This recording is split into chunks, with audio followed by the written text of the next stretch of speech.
So, welcome everyone to our webinar today on digital assets, risks, realities, and evolving global policies. I'm really excited to have you with us, whether it's morning, afternoon, or evening where you are, and encourage you throughout the webinar to please put your questions in the Q&A and we'll answer as many of them as we can.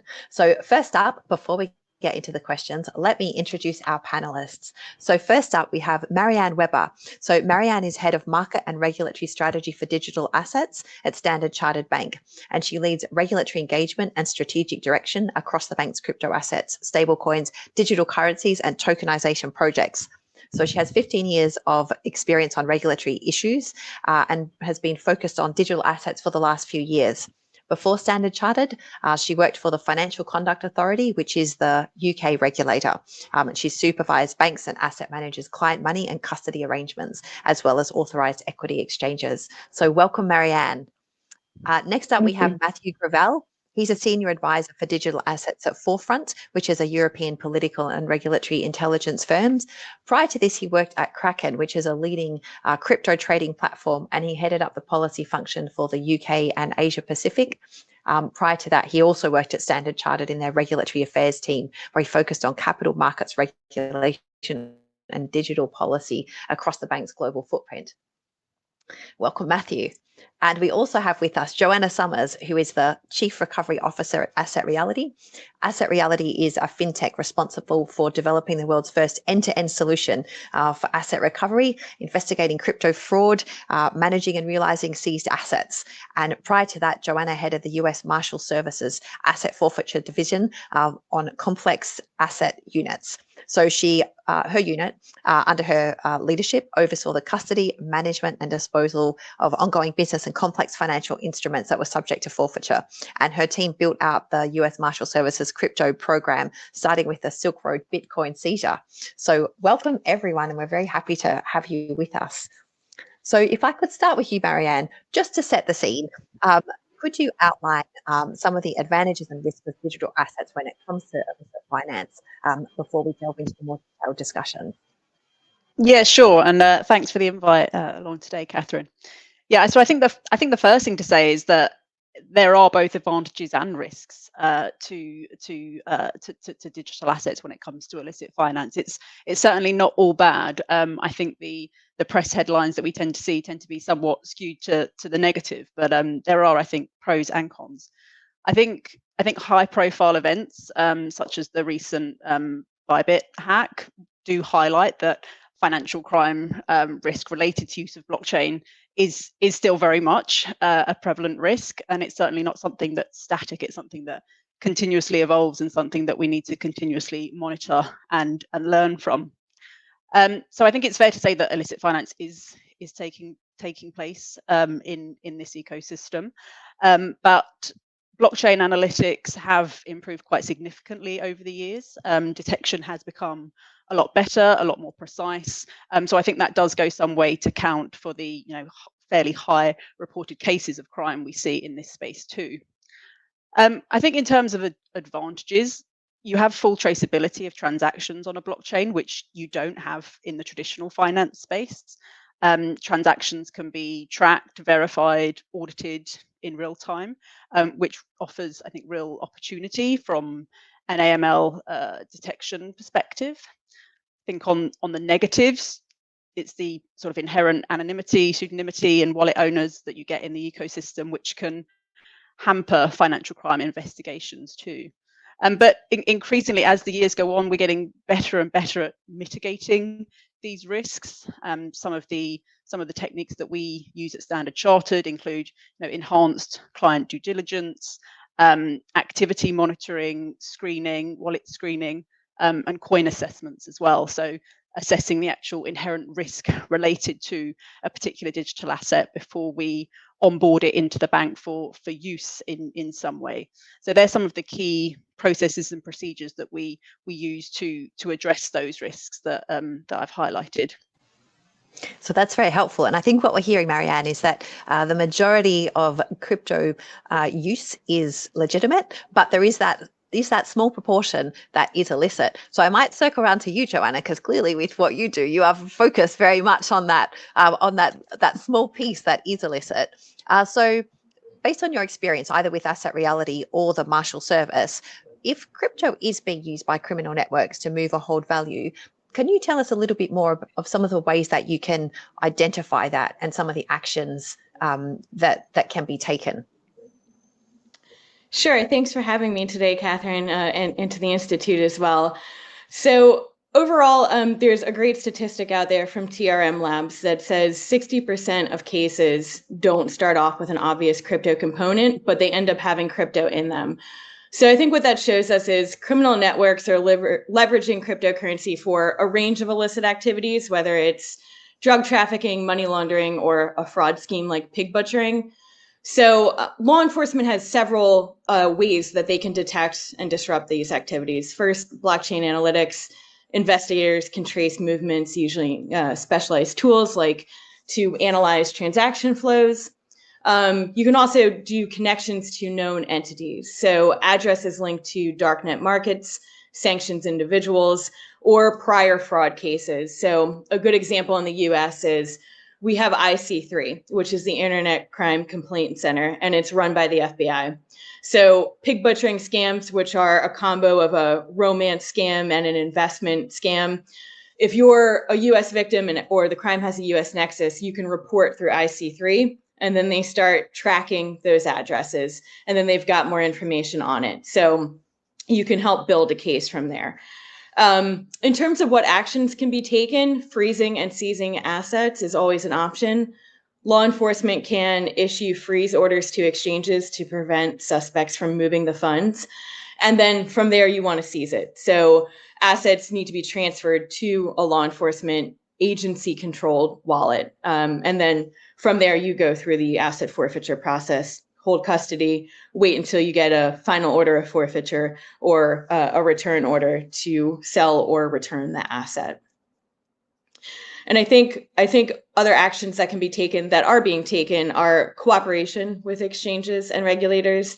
So strengthening public-private partnerships, that really helps improve that intelligence sharing and enforcement efforts.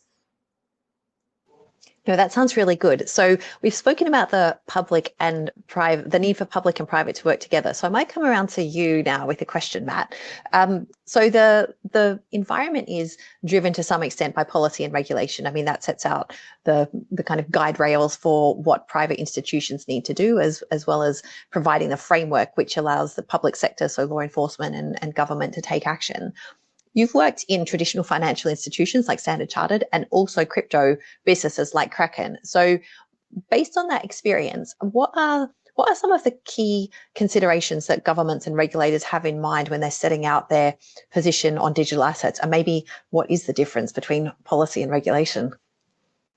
Yeah, no, thanks for the question and thanks for having me. I think Joanna and Marianne have done a great job highlighting some of the ongoing risks in this space and some of the mitigating steps that can be taken to mitigate those risks. I think it's fair to say that when it comes to the overall policy approach to digital assets across jurisdictions, really, that risk calculus plays on the mind of everyone, whether it's a political office holder or a regulator. But what they're trading off against that risk will differ whether they're a political office holder or a regulator. And I think what certainly I saw in my years talking to both politicians and regulators about sort of the high level promise and then the low level technical details, respectively, around digital assets, is that policy and regulation are not always the same thing. And the sort of overall political stance of a jurisdiction towards digital assets may actually differ from the technical rules that it then sets for digital assets. And that can make it quite challenging for a front office person in an ambitious crypto firm or an ambitious TradFi firm looking to dabble in crypto to get a read on where it actually makes sense to park business and park investment, because those signals can actually differ. I think I sit here in London. I've been doing policy in London for a long time. There's no better example than the UK for this when it comes to digital assets, particularly under the last government, but with some hangover into the current government.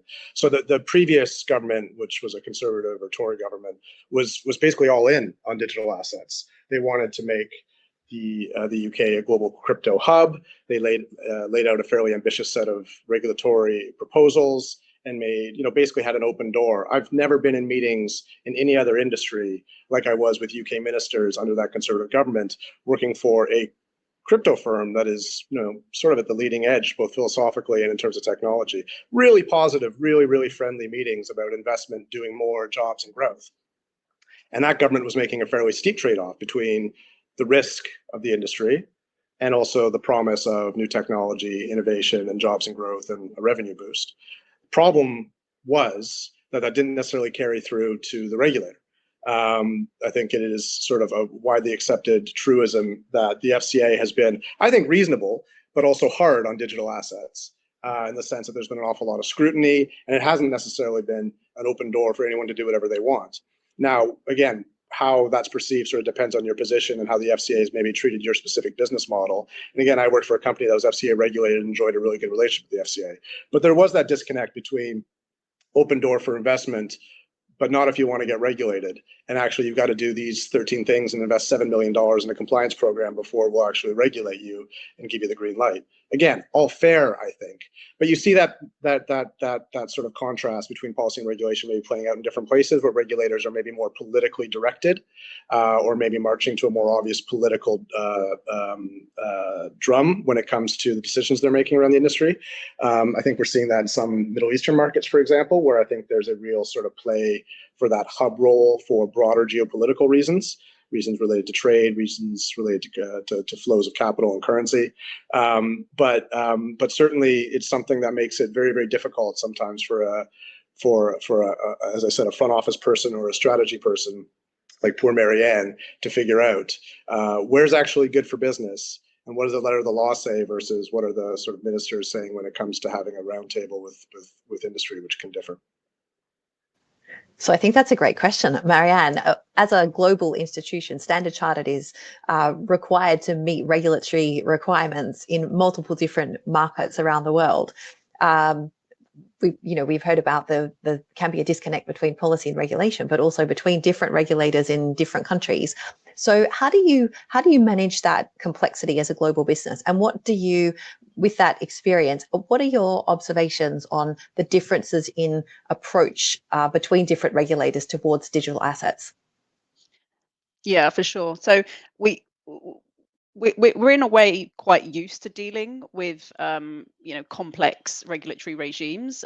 We operate in I think it's 60 markets, and across several different business lines, both wholesale and retail. So in a way we are in a way we are used to it. I think the difference with digital assets is just the sheer volume of regulatory publications we see in this space that have to be managed.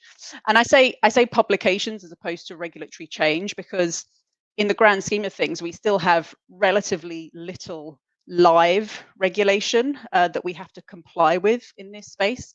It's still, predominantly in the financial crime area, but we are seeing increasing, emerging amounts of regulation under the broader conduct umbrella. So things relating to custody, things relating to trading and consumer protection, market abuse. The FCA are consulting, I think, or have just finished their consultation on what a market abuse regime for crypto assets needs to look like. I think, as a general starting point, we are a UK headquartered bank, so the PRA is our lead regulator. We tend to look to the PRA to sort of set the standard for how we comply with things across the group, and then we adjust in specific markets for specific country level nuances. I think one thing we're mindful of is leveraging the bank's existing risk management frameworks and compliance processes when it comes to digital assets. We don't have kind of standalone processes just for digital assets. We very much just see this as another asset class. So utilizing that full kind of end-to-end regulatory change process, from kind of your advocacy through to your impact assessment, then through to your implementation, we are leveraging the bank's existing processes for that. The challenge comes, as I said, with the sheer volume. So resources are pretty stretched to make sure that we can address all of that. So it's a significant challenge, and I think something that we also have to do is that we have to think pretty holistically about this. I think it's one thing, for example, doing due diligence on, let's say, crypto players, and we have very enhanced due diligence when it comes to banking crypto players. But with the trends that we see, more and more traditional clients are becoming exposed to digital assets. More and more financial institutions, more and more corporates who are, bringing Bitcoin onto their balance sheet because, let's take a Reebok, for example, that's selling digital trainers in Web3. Like they are holding these things, in their treasury now. So the types of clients that we're traditionally used to dealing with are becoming more and more exposed to digital assets, which presents some quite interesting and novel compliance issues that we have to work through. So Marianne, that's a really interesting observation that companies are holding crypto in their treasuries, which suggests there's a level of comfort and maturity within various different corporates. There was a time when perhaps there was a reluctance in financial institutions, so maybe using Standard Chartered as an example, where there was that concern about the risks that digital assets presented. Have you and your team been involved in helping increase that understanding of, what are the risks, what are the realities? And if so, is there any advice that you could share on what worked effectively? So we may have people in our audience who are those internal advocates for crypto or looking to help their stakeholders have that, balanced and data-focused approach. So what did you have to go through that journey? And if so, what worked for you? What did you find effective? Yeah, that's a really good question. I think traditional firms are cautious in this space, and I think they're right to be cautious. We're cautious, right? We're doing a fair bit in this space, but we have been cautious. There are nuanced and novel risks that traditional firms aren't historically used to dealing with. So that that should give a firm reason to pause and consider this. Nonetheless, we do have ambitions in this to be a leader in this space, and I think we're lucky in that we've had support from the very top of the house from the beginning. Like our first foray into digital assets was as far back as 2016 when the bank made an investment in Ripple, and we've continuously evolved and enhanced our risk management directly in parallel with our business ambitions. I think there's a few specific things I think we've done which have helped gain that traction internally and help gain that support to keep the momentum going. I think a key thing is the education. We've had a partnership with Oxford University for about 4 years now, and we've put around 300 people through their blockchain strategy course, and we're targeting another 200 this year. So we've put quite significant investment into that, and that has obviously brought everyone up to speed, and we've been mindful to roll that out across the first line, second line, and third line. We do have dedicated digital asset folk in our internal audit function as well. So we've rolled that out across the organisation. And the other thing it's been important for is giving our regulators the comfort that we are competent in this. We are capable of playing in this space, and it's a really tangible way to, I think, demonstrate that. So the education, I think, is really key.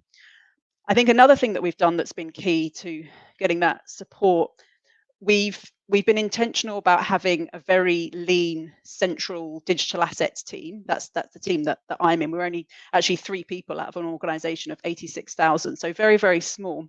And what we've done, we've kind of decentralized the expertise. So rather than a central team trying to steer everything in terms of product launches and designing of standards and everything else, we've put that out into the business and functions, and it ensures then there's that buy-in within the business lines and within the functions to firstly understand digital assets and help grow it sort of locally from their business line. I think in the long run, we see digital assets as just BAU.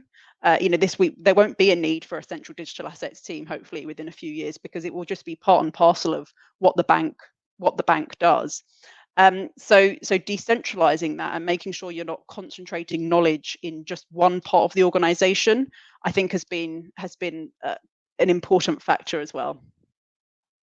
No, I think that's really valuable, and I can definitely see why that capacity building across businesses and products has many advantages. Like, firstly, from a resource perspective, there's only so much that a central team of experts can do, but more importantly, they're then able to integrate that knowledge and apply it kind of all day, every day in what they're doing, and have that buy-in rather than it still being attached as an add-on. I'm excited at the possibility that it's fully integrated and doesn't have to be in a separate column all by itself. I think that's fantastic progress. So circling back to the conversation of policy and regulation, John, I have a question for you. We're talking about different jurisdictions and different policies, and obviously one that's attracting a lot of attention at the moment is the United States. Statements coming out about crypto. We had an executive order issued in, I think it was January, about strengthening American leadership in digital financial technology. Let's talk of a Bitcoin reserve. Can you tell us a little bit more about what you think the implications on the crypto landscape are of the current administration and its position on digital assets? And if you can share anything about this crypto reserve made of seized assets and what that might mean as well. I think a lot of people have those questions. Sure. So I think overall we're headed towards a more balanced approach to regulation, one that kind of makes sense in this country without stifling innovation. So this administration is shifting away from that enforcement-driven strategy. And I think overall it's going to help just legitimize cryptocurrency here more. It's integrating it more into traditional finance. And overall, I expect to see greater use of digital assets and blockchain technology because of it. So President Trump has issued a working group on digital asset markets, and it's for that exact reason, to have a clear focus on regulatory improvement. So the SEC, which is similar to the FCA, they've relaunched the SEC's crypto task force, and we already see them interacting with the public and issuing guidance. Earlier this month, the SEC stated meme coins are not considered securities. They're going to be considered speculative collectibles. Similarly, we've seen the Office of the Comptroller of the Currency come out with statements. They had a big milestone just last week where they said national banks and federal savings associations can engage with cryptocurrency. Basically, they were saying you can go ahead and custody digital assets without prior approval from us in many cases. And that was a bit of a convoluted process where you had to get supervisory non-objection and submit a bunch of paperwork. So great to see that fall off. And then also the OCC said, you can participate in blockchain networks. It's permissible, aligning with traditional finance, really, the digital asset space being aligned with traditional finance.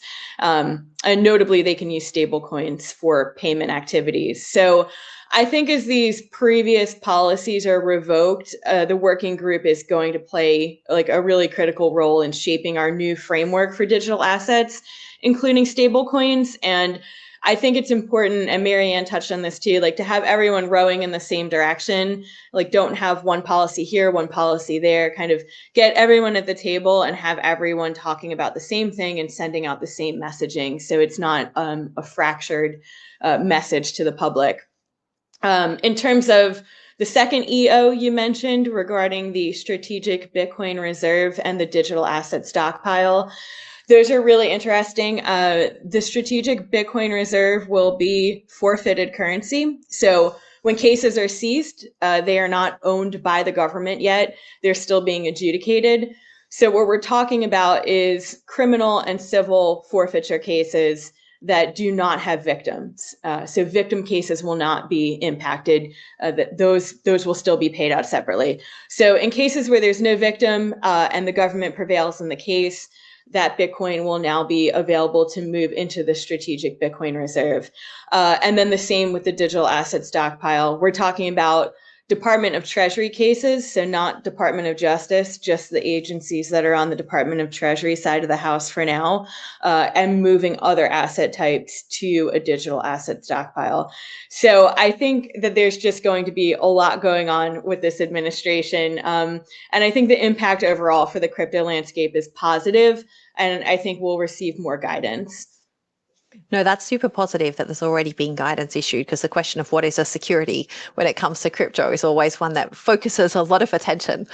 You mentioned that there's a distinction between seizures or forfeitures where there's a victim and ones where there is not a victim. Can you explain a little bit more about like maybe give some examples or help us understand what are ones with victims and what are ones without victims, and why is it important to draw that distinction?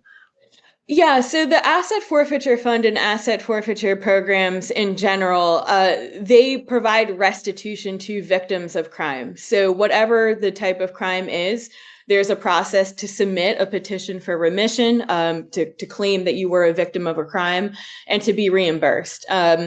We can see that in fraud scams, for example, like I mentioned, pig butchering. If those funds are recovered, then you could receive a portion, if not all of them, back.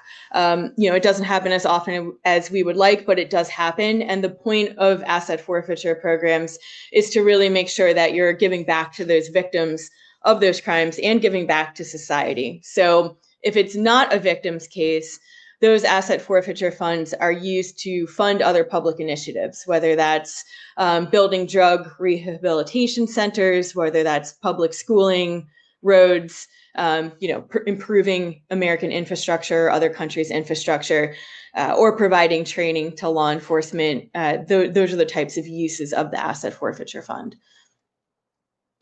That's really helpful. And Matthew, given that you are in Europe, what is the EU and UK perspective on the new policies and the guidance that's coming out of the United States? What do you see as being the implications, or other markets and jurisdictions, if you want to comment on those? Yeah, we'll keep it to crypto and not things like tariffs and NATO. How's that?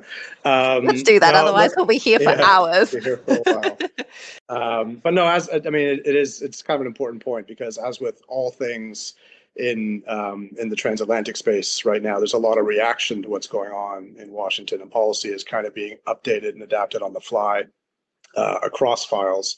I think on digital assets specifically, look, if you look at what's coming out of the Senate and is likely to come out of the House on stablecoins, and if you look at what we're supposed to get on a market structure bill essentially towards the end of the year, we're not talking about a bonfire regulation. We're talking about sensible approach to regulation. I think what Joanna called a recalibration, or moving back to normal, as opposed to regulation by enforcement. So I guess the point is, the US isn't going to open the floodgates to do whatever you want. They're going to build a sensible regulatory framework now. And there is a sensible regulatory framework already live in the EU, and the UK is building a sensible regulatory framework. And they're all going to have their differences, and they're all going to be not quite like for like on key details. And that's going to create a lot of work for compliance people. But I think the point is, there's not going to need to be this sort of adaptation or reaction in the sense of, well, Europe's got to deregulate now to keep up with the US. I think if anything, it's a return to normal in terms of building sensible rules for crypto assets across the transatlantic space. That being said, and if I was, if I was still in-house and I was trying to sound smart internally, I'd say there's probably two files to watch where I think the US is, and what the US is up to is going to have an impact on European regulation, both in the UK and EU, albeit in different ways. So the first is on stablecoins.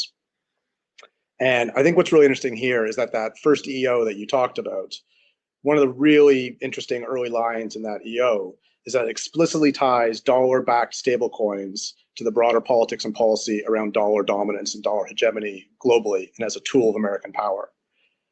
That's a really interesting connection. It's the first time that's always kind of lurking in the background. It's the first time we've seen that linked so explicitly and so politically. And so that means your USDCs and your USDTs are now part of the overall toolkit in the minds of this White House around how you actually maintain and project American dollar dominance, or USD dominance, and hegemony. Why does that matter? Well, because it's actually kind of tricky for USD stablecoins in the EU, and has the potential to get kind of tricky for USD stablecoins in the UK. MiCA, which is the comprehensive crypto assets framework that's already gone live in the EU, does a couple of funny things to dollar stablecoins. One, it puts caps on their total circulation where they're used for payments. So it makes it kind of hard to achieve scale. This is sort of a fear of dollarization and a sort of payments and monetary sovereignty kind of argument behind this. But there are a number of different thresholds in a number of different ways where it's actually kind of tough to actually achieve scale. You have to stay below caps if you're a dollar-backed, if you're non-EU currency, so it's not just dollar, but non-EU currency, i.e. dollar-backed stablecoin. So that's an interesting piece. Another one is they explicitly tie whether you're able to be traded on EU exchanges to your compliance status, your authorization status. There's been a lot of noise in the crypto press recently about Tether being delisted by a large number of EU authorized exchanges, including American firms that happen to be operating in the EU as part of their path to compliance under the European rules. Tether's not the only one. PayUSD is also in sights. It's not, again, about dollars. It's about whether or not they're authorized stablecoins separately. But there's this connectivity between the compliance regime and some of these pressures that, we've been advising clients could become a political flashpoint around US-EU relations, given this tie into dollar politics more generally. The UK has got some decisions to do here. There's a consultation paper coming out on stablecoins in the next few weeks from the FCA, potentially from the Bank of England too. They're going to have to outline their approach to non-UK stablecoins, including dollar stablecoins. Look, that's the bulk of the market. That's what people want to hold. That's what people are trading. How do you treat them? And will there be a delisting pressure? And will there be some kind of political flashpoint around that? I think that's something to watch, both how the EU adapts or adjusts its rules. It's already said positive things about Circle's business model, interestingly, and what the UK builds. So stablecoins is the first one I'd watch as potentially having spillover effect. And potentially being quite interesting, both in terms of rule adaptation and broader politics. And then the second one is around capital.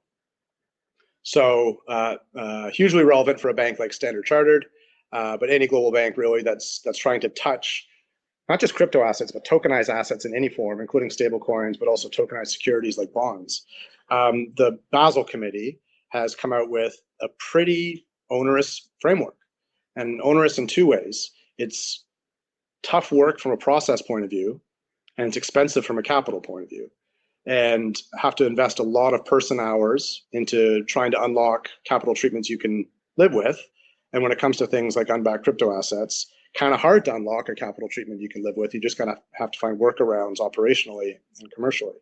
Point is, it's a big clunky thing that represents the fact that most central bankers don't really want crypto risk to leak into the banking sector and have tried to make it expensive and hard for banks to take on too much risk.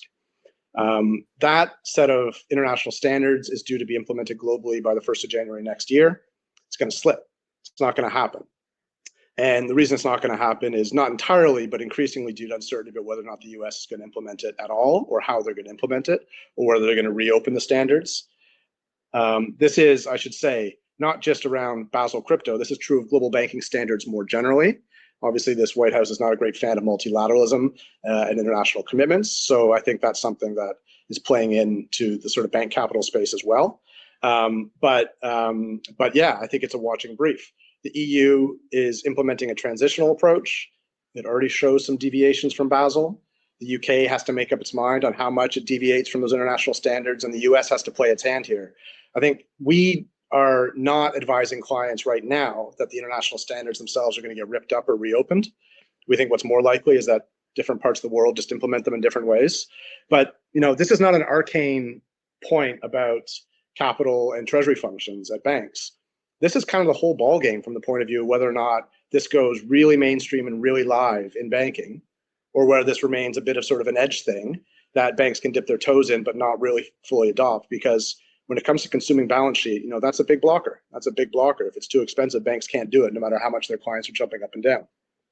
So it's one to watch. And I think it's going to be very political. And as I said, over the course of the year, we should find out more about how implementation is taking shape, whether the international standards are going to get ripped up or adapted locally, and how they're going to get ripped up. My bet is for things like Bitcoin and ETH, it stays tough. For unbacked crypto assets, it stays tough. But for things like tokenized bonds and for things like stablecoins, it gets easier, and banks can do a lot more. And that's one to watch, because that's, as I said, that's a real game changer when banks get involved. So Matt, I have a few follow-up questions for you, and then I might circle around to Joanna and Marianne and see if you have anything you'd like to add, because we've covered a lot of very interesting points there, Matthew. So my first one is, we've spoken about USDC and USDT as being US dollar stable coins, meaning they are designed to maintain parity. So 1 USDC equals 1 US dollar. There were historically perhaps some question marks about USDT and what the assets were that backed it, perhaps a lack of transparency over that, and there has been progress. Whether enough or not, I will not necessarily comment on that today. But there's a distinction between those assets and traditional financial instruments because they're not issued, say, by the US government. So I'm interested in whether you have any observations on the implications of that. And secondly, if the US is seeing the significance of stable coins for its influence through economic tools of statecraft, what kind of considerations have been given within the UK or the EU to issuing their own stable coins, or other jurisdictions, if you want to comment? Yeah, I'll take the second one first, which is I think there's a big debate going on right now about the need for and how you build demand for or liquidity around non-USD stablecoins. I think there is part of it is regulatory uncertainty. I think if you look at sort of GBP, for example, the fourth largest traded currency globally, but there isn't sort of not a drop in the bucket when it comes to the stablecoin market. Well, part of that's because people don't know what it is in the UK from a regulatory point of view and can't figure out again path to compliance and path to sort of commercial viability given that uncertainty. So I think there is an important sort of conversation to be had. Look, there are efforts. And there are, Circle has launched a euro-denominated stablecoin, for example, in addition to launching USDC in the EU and compliant with MiCA. So there is an EU version of USDC, so to speak, although it's fully fungible with the global version. But I think that sort of conversation around other jurisdictions launching or players in other jurisdictions launching a stable coin that sort of takes on the relative value and weight and importance of their local currencies. Because USD is dominant, but it's not the only traded currency. It's not the only currency in which contracts are written or settlements are settled, or sorry, transactions are settled. So there are other currencies where presumably there's a use case, and it kind of makes sense if you're trying to make sure that your local corporates aren't exposed to too much FX risk and they want to settle in euro, or they want to settle in Danish kroner, or they want to settle in Japanese yen, that they can do so in a tokenized world as well as in sort of the real world, particularly on the wholesale side. So I think that conversation is going to continue. The role of a CBDC, which would be a central bank sort of corollary to a stable coin, I think continues to be a bit more obvious on this wholesale settlement side than it does on the retail side to a lot of jurisdictions for this reason. Particularly, I think we're seeing the idea of a retail sort of, you would hold digital, you would hold a sort of a digital euro in your wallet on your phone and go pay for coffee with it. The use case around that seems to be declining. The banks are still pushing back on it. But on the wholesale side, that use of a central bank backed settlement asset in a tokenized space, I think that is still sort of seen as viable, and there's a path forward on that. The UK, the debate's very similar. Obviously, CBDC, particularly for retail, is dead in the US politically. So I think, again, what you use and what you use it for, and whether it has to be USD or whether you can build something local, whether it's a stable coin or a CBDC, is still very much live. I would say the trend line is pushing stable coin over CBDC. But again, whether you get non-USD versions of it for local markets, really interesting question, both commercially and also from a compliance point of view. I forgot your first question. The first question was about stable coins. So they're US dollar linked, but they're not issued by by a government. So they're not central bank digital currencies, for example. And are there any implications of that you want to highlight? Yes, sorry about that. No, I think it's related to the comments I was just making about sort of that commercial viable path and who issues what and what kind of money gets used for what kind of purpose, whether it's buying something at a point of sale or settling a wholesale transaction. I think, stable coins, when you step back, and this is kind of what regulators are going through right now, is they kind of look like lots of different things, right? I mean, they kind of look like money market funds. Especially if they're sort of fully backed one-to-one with basically HQLA, treasuries and cash. They kind of look like money market funds. They kind of look like e-money, which is a European regulatory construct, but sort of cash on demand, sort of digital money, sort of type product. They kind of look like narrow banks, so non-leveraged, non-fractional reserve banks. kind of just look like funds in other respects. You can kind of imagine applying a bunch of different regulatory frameworks to them. For the same reason, you can kind of imagine them edging out a bunch of different players in the TradFi space. You could kind of, they could play the role of collateral, that sort of, or reapplication that is often popular in around money market funds. To the extent that regulation allows yield to be paid on them, you can imagine them starting to supplant deposits, particularly retail deposits at large commercial banks. Certainly, there's the payments use case where they could replace cash.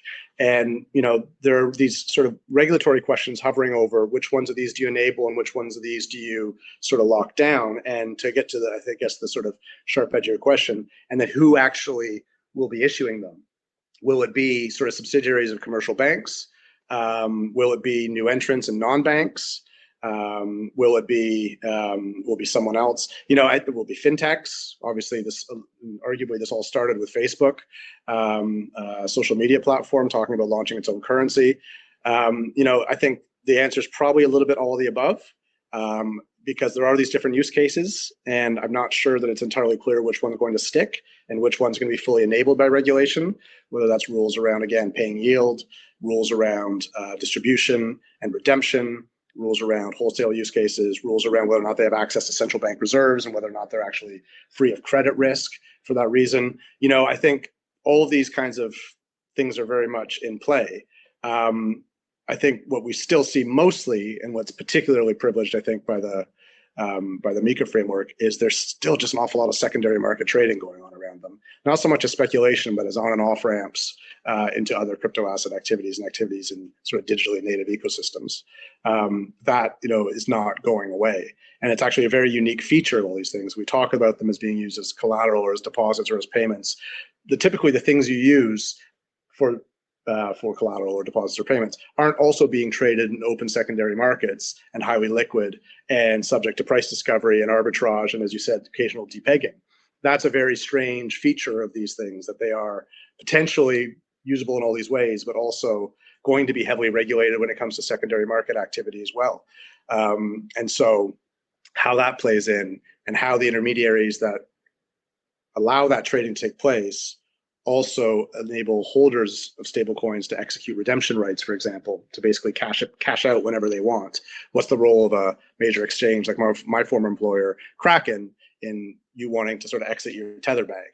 You're not going directly to Tether as you would to a bank if you want to cash out your deposit. You're going via Kraken. That's funny, and regulation's got a story to tell around that too. So long-winded answer, but I think the sort of the TLDR, as they say in crypto, is a lot of different use cases that are potential. The secondary market trading one is still very much there, and regulation's got something to say about all of them in terms of shaping what's viable and who gets edged out and who ends up being an issuer. And I think that's all really valuable knowledge to understand the overall environment.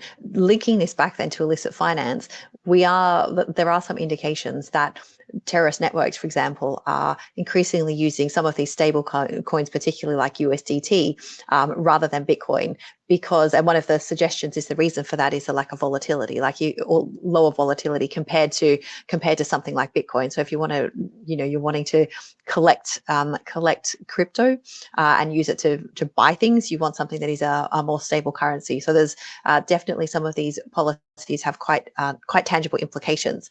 We did have some questions submitted ahead of the webinar. I want to make sure that we have time to cover those. So what I might do is, Joanna, we've talked a lot about the US, the UK, the EU, and how there's a lot of conversation about policies. There are commercial implications, there are prudential implications, obviously illicit finance implications. But these are some of the more advanced jurisdictions in terms of their digital assets compliance frameworks and policies.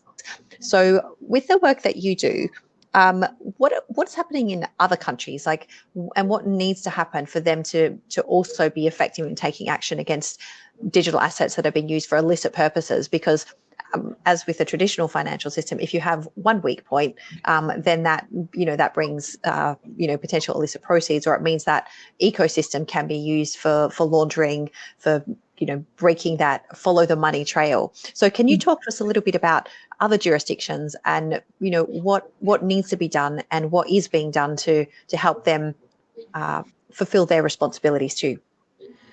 Sure. So it's actually one of the things we focus on at Asset Reality is helping countries get that compliance like where it needs to be. But just taking a step back, if you look at some of the UNODC statistics, it's estimated that less than 1% of criminal assets are recovered globally.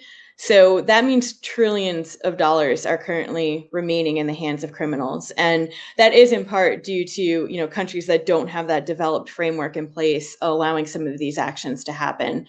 So we're working at Asset Reality to bridge that gap in global asset forfeiture by providing both a platform to help seize, manage, and liquidate assets, and also provide training and education to countries, help them develop those types of programs, help them develop asset forfeiture programs and asset management units. So that's a little bit of what happens on the private sector side. But what's being done is a combo of public support and private sector support. So on the public sector side, you've got the Financial Action Task Force, FATF, and they set international AML standards, including the travel rule. So, mandating identifying parties in crypto transactions. And all these countries are subject to FATF evaluations. And FATF comes in to see, are they complying with what they state the international standards are? Do they have a system for managing seized assets? Do they have a process in place for AML compliance and KYC? And, what we find is we get the phone call from a lot of these countries before their FATF assessment stating, hey, we're working on it, but we still need a little bit of help. Could you come in and help us develop the program further so that we can pass our FATF assessment?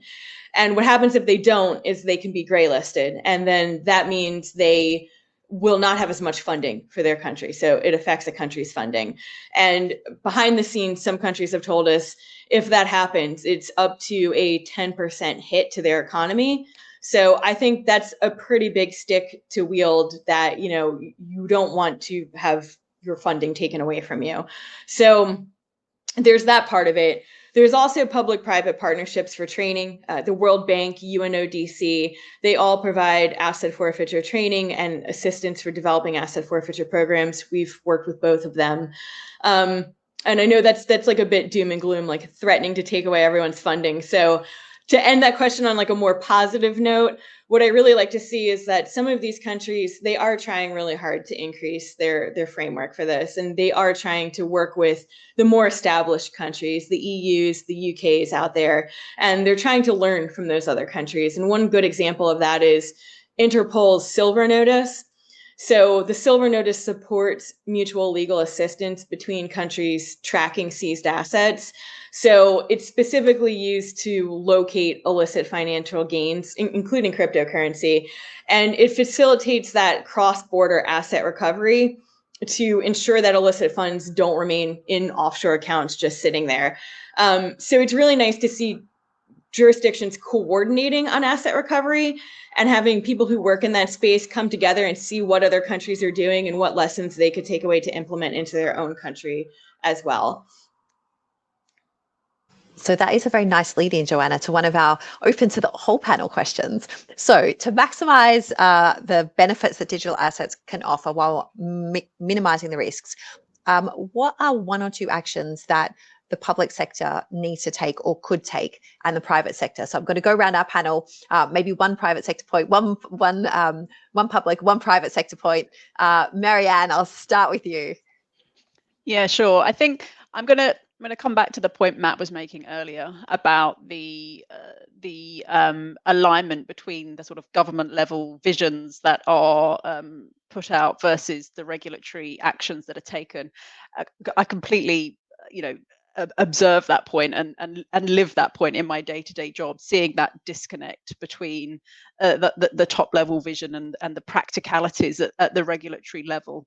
So I think that the more we can close that gap the better. I want to share one anecdote from Asia, which I think is a really great example of closing the gap on this, and it comes from Hong Kong. So I think it was either 2023 or 2024. Hong Kong is obviously making great strides in building its digital asset ecosystem, and to realize that ambition, it understands the importance of banks being able to, I guess, participate in this space, and more importantly, being able to provide traditional banking services to crypto players and crypto exposed firms.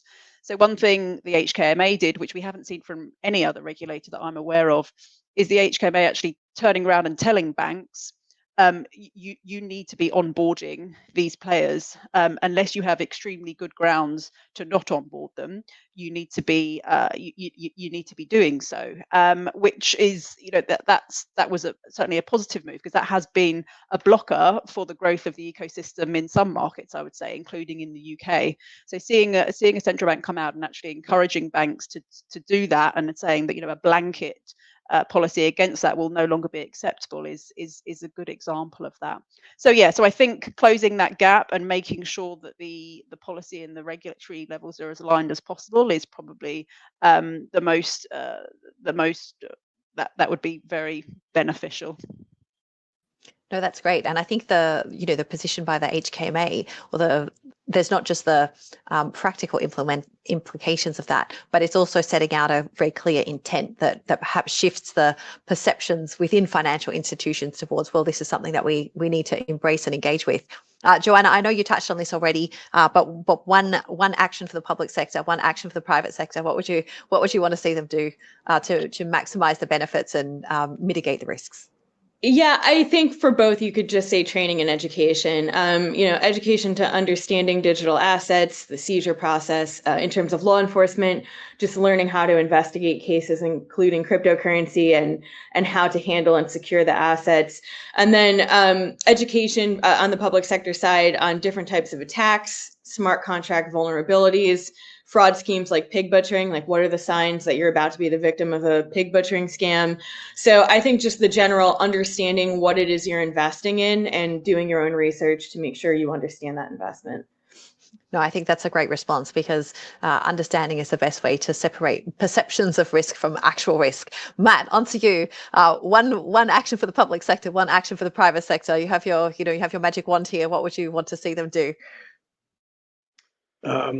So I think for the public sector, there's sometimes still a tendency for regulators to respond to perceived risks, perceived threats, perceived narratives around crypto, rather than sort of empirically driven regulation, if that makes sense.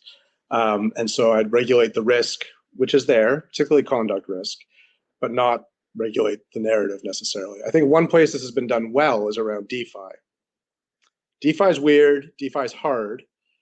Most places aren't regulating DeFi yet because they can't get basic terminology down, much less a proper perimeter or an appropriate regulatory approach. That's good. That's right. And the real reason that's right is because it's still very, very small. If it was very, very big, I think urgency would probably demand some kind of response to, let's call it conduct risk, risk of fraud, things like that. But it's still a relatively small part of the crypto space, which is still a relatively small part of global finance. And so I think that approach is right, and that's a good example of it. I think a place, going back to stablecoins, where it's been done not so well is around stablecoins. I think Libra out of Facebook spooked central bankers, and they never quite gotten over it.